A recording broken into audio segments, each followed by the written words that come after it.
Hello my darlings, I hope you're having a great summer. Just as I finished one order, I got another for 9 of these fairies and a version of a summer, winter and autumn one. So let's get started. And if you want to learn how to turn some plastic crap into some beautiful dragonfly wings, also stick around for that.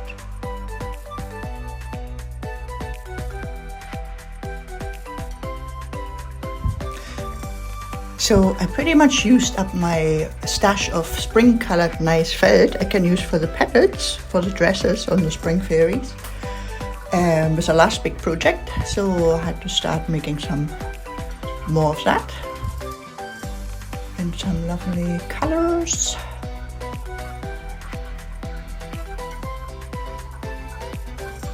Even remembered to save some of my soap this time to recycle. So what I like to do with these felt sheets is to rinse them out with cold water really well, and then I just give them a little shrink session with some boiled water.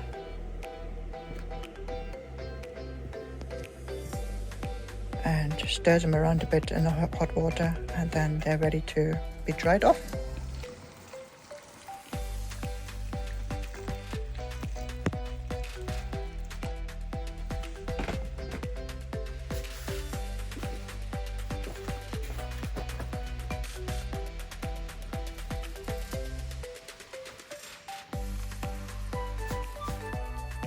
And while that was drying, I quickly made a few hair curls in all different colors. They always add a nice touch to the hairdo of the fairy. Oh, we need a few more bodies. Right, we've got bodies. Hey, why don't we go for a little walk and see if we can find a real dragonfly? Walking?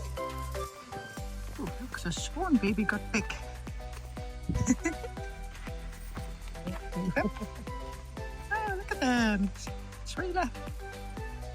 That's pretty good. Missy, stop freaking out. Hello. Hello, gorgeous. Hi. Oh, beautiful. 3 babies made it. Gorgeous.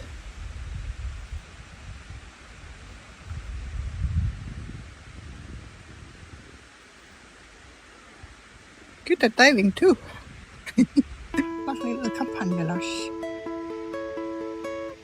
Sweet. Oh, look at the babies. Yeah, these babies seem okay-ish.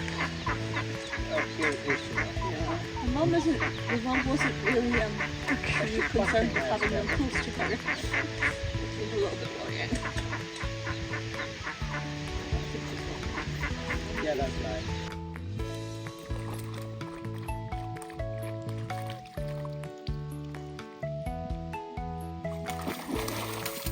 Come on, you crazy mutt.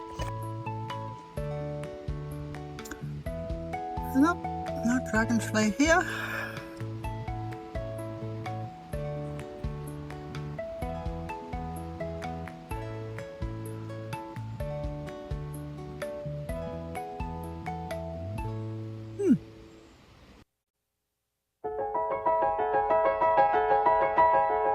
Ah, look, some chanterelle babies.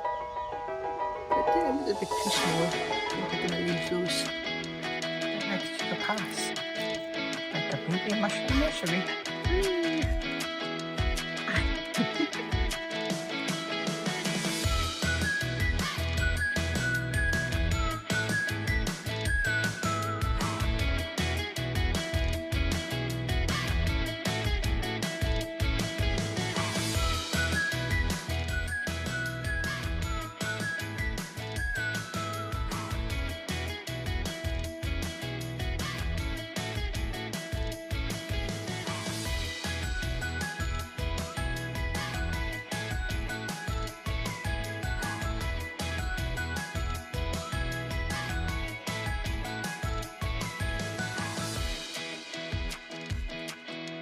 Let's make some dragonflies.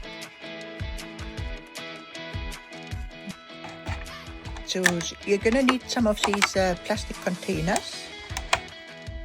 These are from grapes or from other fruit.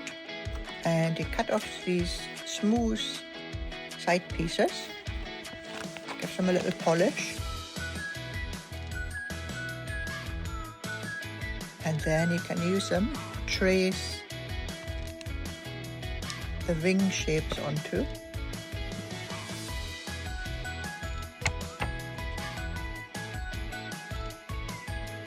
Or cut them out as templates. And then you can just lay them onto the plastic and cut around them. That's what I usually do. It's much quicker and easier than tracing them.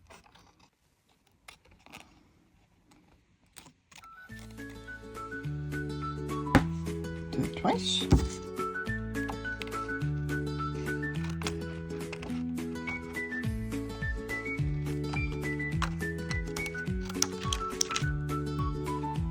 So when you have your 4 wing pieces, you can have a look at how they go onto the body.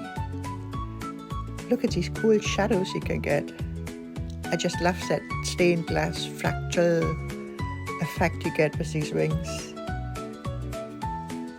And that's just what you need to make it. Just a needle. And all you do is just draw the needle along the plastic and make these grooves with it. And you already get that pattern. Then you just turn it over and do the same on the other side without getting into the same grooves. And then you get an even better effect. Look at that. I love that so much.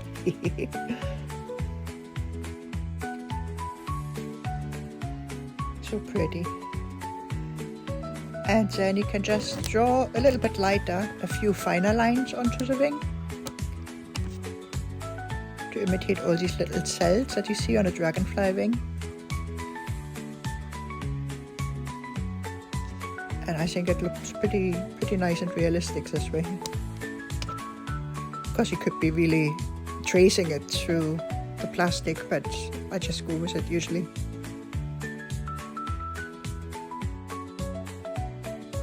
And for that, I just roll up a little bit of core wool.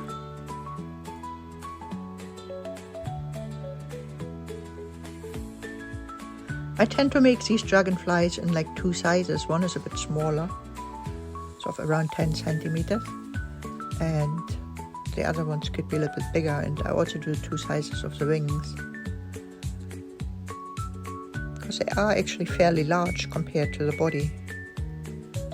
So try and get that proportion right. I'm just stabbing away here.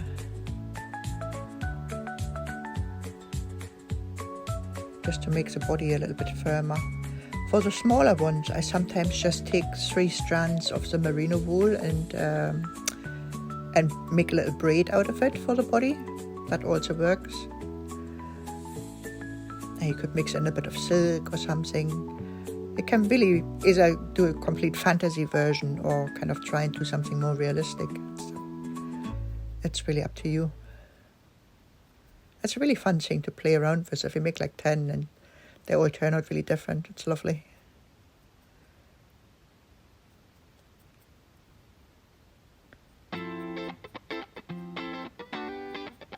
I must say, so the more intricate ones with more of a pattern on them, they tend to sell better, so because people like to see an effort that you put into it, I think. And they generally appreciate that.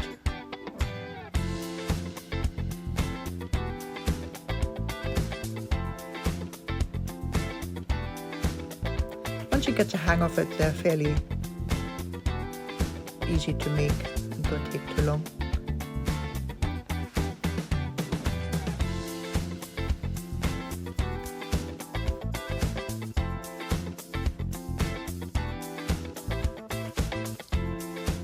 So for this one, I think we're going to go with a slightly more realistic version. So I'm going to take these colors here to play with.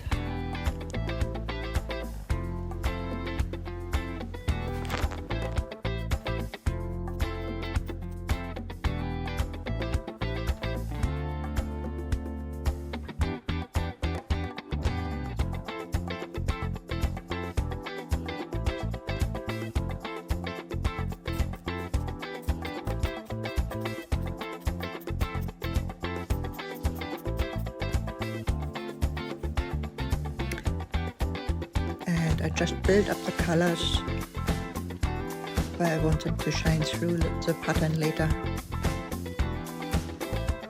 There's a bit of a silk and merino mix that I'm going to use for the eyes.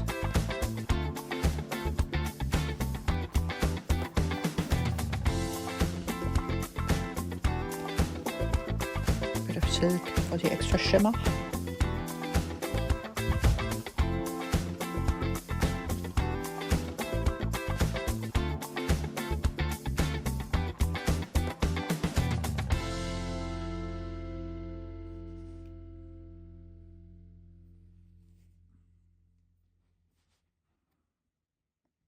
Then I start building up the pattern,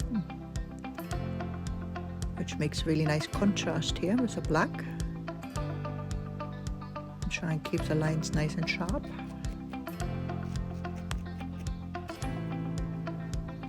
And kind of just weave it around a bit there.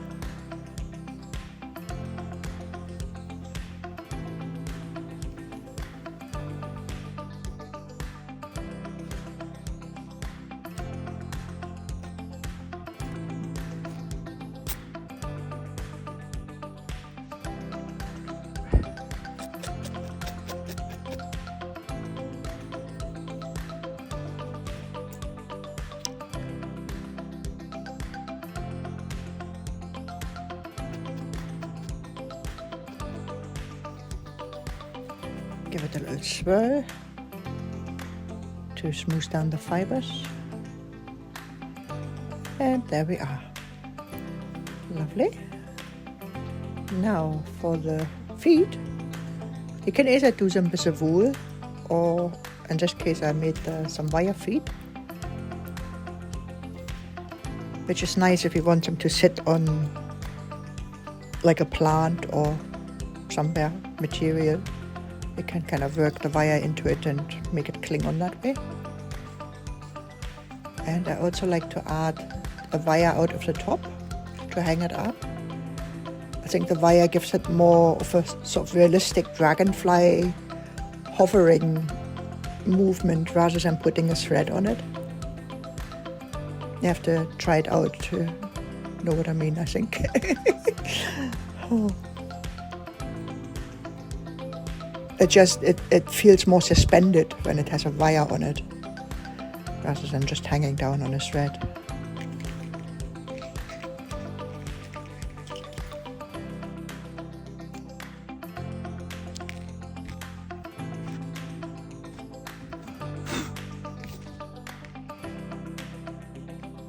Little creepy crawly.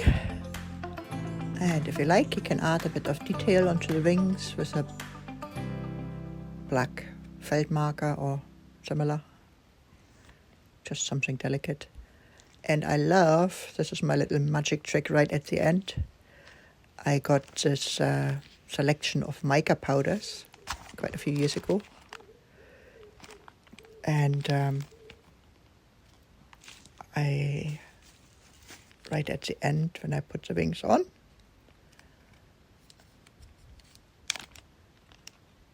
I love to add a bit of that for that extra magical shimmer.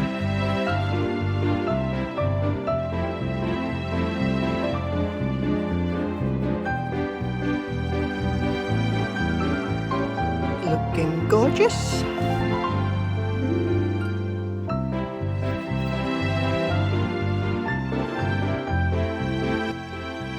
And then we just need a little dab of glue on each wing and pop them right on top of the body. does help if you press down a little bit right in the middle,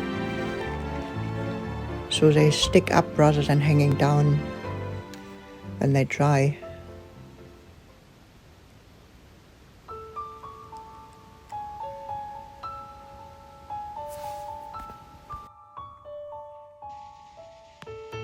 And there we have it, one magical dragonfly. Hope you enjoyed that. Oh well, here we are, sitting by my friend's pond, hoping a magical dragonfly is gonna come along while we're drinking. Missy, while we're drinking tea. Probably not gonna happen, but hey ho, nice walk anyway. So here's what I'm thinking. I've got my selection of all kinds of the ones I just made. Here. Of all kinds of nice bits of felt. I've got all my little bodies laid out. And now I'm just gonna start cutting out bits and assembling them in the different places and build it up slowly.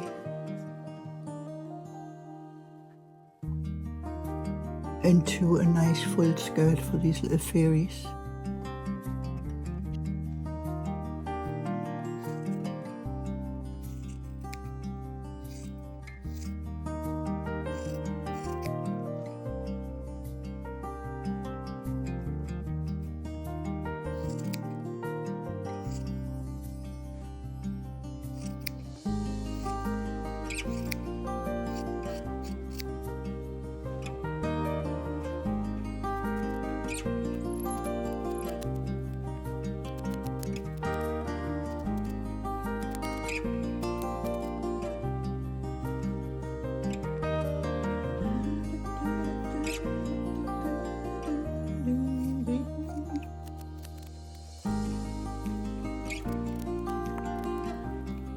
If you've watched my flower fairy making video, then you know I like to keep some of the darker green bits to put on the top here, just to kind of give it all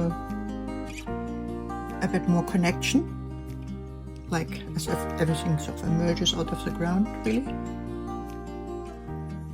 These little visual clues are quite important sometimes to make a design work.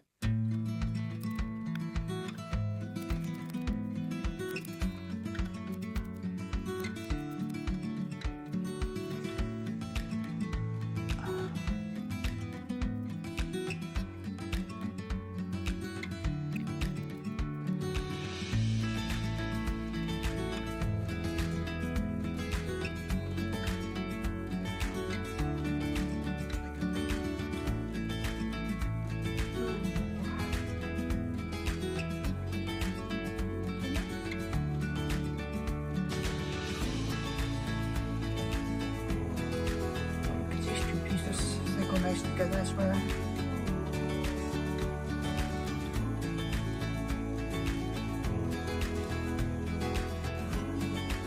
I'm having entirely too much fun doing this.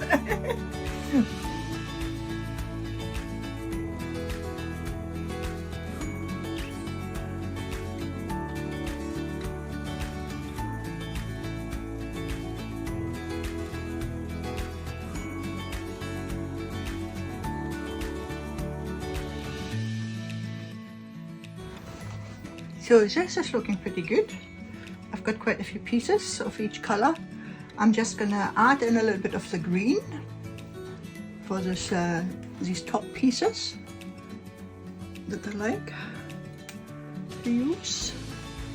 And then I'm gonna start assembling this little menagerie of spring fairies.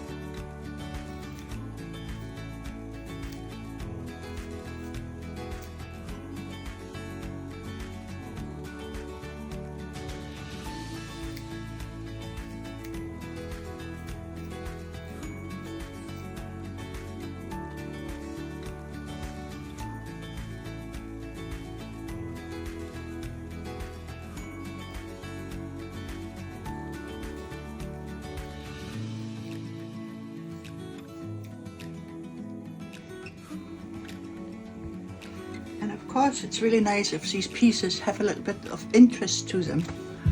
like when you do your pieces, make sure there's like bits of different colors in there, so it doesn't just look all plain. So it's got a bit more dimension to it when you cut out the pieces, not just so flat.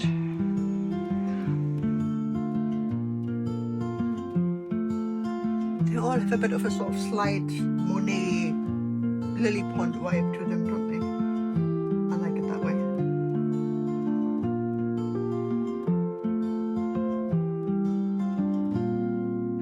Another connecting factor. Don't care.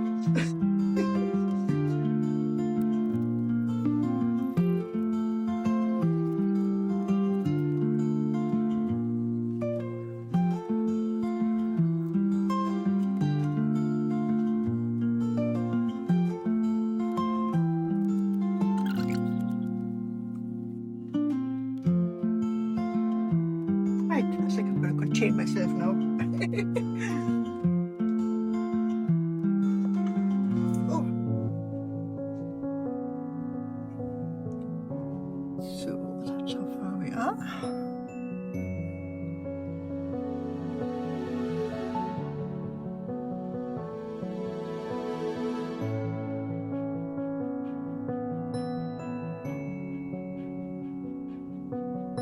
Lovely.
Right, now I've got 9.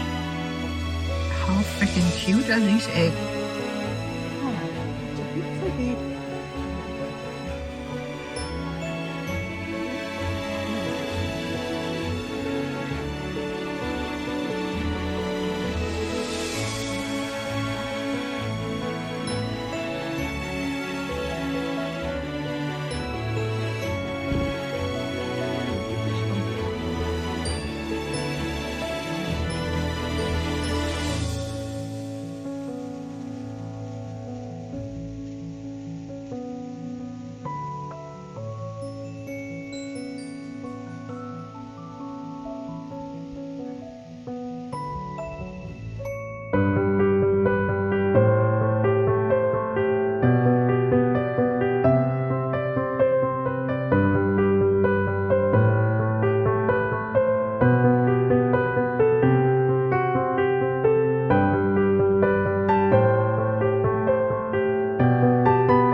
Hope you enjoyed the video. See you next time. Bye. Thanks for watching.